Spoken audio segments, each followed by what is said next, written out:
আমরা আমাদের পাসপোর্টটাকে ভারী করার জন্য ট্রাভেল হিস্ট্রি বানাতে চাই এবং এই ট্রাভেল হিস্ট্রি বানাতে গিয়ে আমরা যে দেশগুলো সিলেক্ট করি সেখানেই মূলত আমরা সবচেয়ে বড় ভুলটা করি।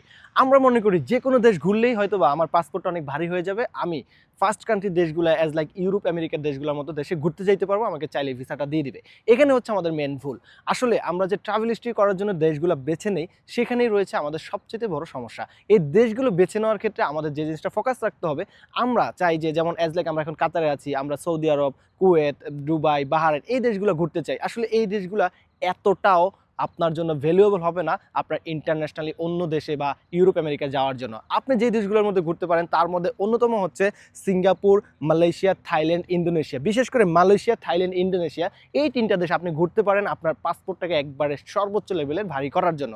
তারই মধ্যে এই মুহূর্তে আমরা থাইল্যান্ডের ভিসাটা 100% গ্যারান্টি সহকারে আপনাদেরকে করে দিচ্ছি অনলি কিউআইডি এবং পাসপোর্টের মাধ্যমে। যাদের কোনো ব্যাংক ব্যালেন্স নাই, ব্যাংক অ্যাকাউন্ট নাই, কোনো কিছু নাই, শুধু আছে কি কাতার আইডি এবং পাসপোর্ট, তাদেরকে আমরা থাইল্যান্ডের ভিসা 100% গ্যারান্টি সহকারে করে দিচ্ছি। যারা চাচ্ছেন থাইল্যান্ডে ঘুরতে যাবেন, আপনার পাসপোর্টকে ভারী করবেন, ইউরোপের অন্য দেশগুলো ঘুরবেন ট্রাভেল হিস্ট্রি করে, তারা আমাদের সাথে যোগাযোগ করতে পারেন। আমাদের হোয়াটসঅ্যাপে দেওয়া নাম্বারে এখনই যোগাযোগ করুন। সবাই ভালো থাকবেন, সুস্থ থাকবেন। আল্লাহ হাফেজ।